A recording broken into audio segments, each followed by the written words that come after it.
എറണാകുളം ഇടക്കൊച്ചിയിലെ യുവാവിന്റെ മരണകാരണം തുടയിൽ വെട്ടേറ്റെന്ന് പോലീസ്.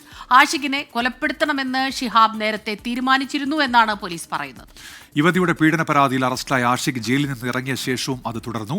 ഷിഹാബ് ഇത് വിലക്കിയതാണ് കൊലപാതകത്തിലേക്ക് നയിച്ചത് എന്നാണ് ഇപ്പോൾ മൊഴി ലഭിച്ചിരിക്കുന്നത്. വിവരങ്ങളുമായി എസ് ശ്യാംകുമാർ ചേരുന്നുണ്ട് കൊച്ചിയിൽ നിന്ന്. ശ്യാംകുമാർ, വിവരങ്ങൾ എന്തൊക്കെയാണ്? ഉന്മേഷ്, ഇന്നലെയാണ് ഈ യുവാവിൻ്റെ മരണം കൊലപാതകമാണ് എന്ന് പോലീസ് കണ്ടെത്തുകയും കേസിൽ ഈ യുവാവിൻ്റെ വനിതാ സുഹൃത്തിൻ്റെ ഭർത്താവ് ഷിഹാബിനെ അറസ്റ്റ് ചെയ്യുകയും ചെയ്തിരിക്കുന്നത്.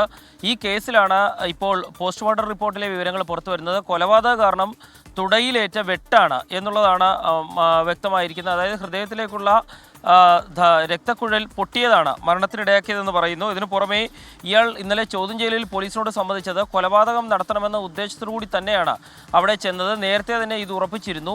ഈ വാക്ക് തർക്കത്തിനിടെ ആഷിഖ് കയ്യിൽ കരുതിയ കത്തി വാങ്ങി തിരികെ കുത്തുകയായിരുന്നുവെന്നും മൊഴി നൽകിയിട്ടുണ്ട്. തൻ്റെ ഭാര്യയുമായി ഉണ്ടായിരുന്ന സൗഹൃദം പലവട്ടം വിലക്കിയിട്ടും ഇത് തുടർന്നതാണ്. തൻ്റെ കുടുംബം തകരുമെന്ന് തോന്നിയതോടെയാണ് ഷിഹാബിന് ഇക്കാര്യം ചോദിക്കാൻ ചെല്ലുകയും ആഷിഖുമായി വഴക്കുണ്ടാകുകയും തുടർന്ന് കൊലപാതകത്തിലേക്ക് എത്തുകയും ചെയ്തതെന്ന് പറയുന്നത്. നേരത്തെ ഈ കേസിൽ ഇവരുടെ ഈ വനിതാ സുഹൃത്ത് നൽകിയ പരാതിയിൽ കൊല്ലപ്പെട്ട ആഷിഖ് 24 ദിവസം ജയിലിൽ കിടക്കുകയും ചെയ്തിരുന്നു. പുറത്തിറങ്ങിയ ശേഷവും ബന്ധം തുടർന്നതാണ് കൊലപാതകത്തിനിടയാക്കിയതെന്നാണ് വിവരം. ഏതായാലും യുവതിയുടെ മൊഴിയും പൂർണ്ണമായും പോലീസ് വിശ്വാസത്തിലെടുത്തിട്ടില്ല. ഇവരെയും ചോദ്യം ചെയ്തു വരികയാണ്. കേസിൽ ഇവരെയും പ്രതിയാക്കാനുള്ള സാഹചര്യം ഉണ്ട് എന്നുള്ളതാണ് പള്ളുരുത്തി പോലീസ് പറയുന്നത്. ശ്യാംകുമാറാണ് കൊച്ചിയിൽ നിന്ന് ഈ വാർത്തയുടെ വിശദാംശങ്ങൾ നൽകിയത്.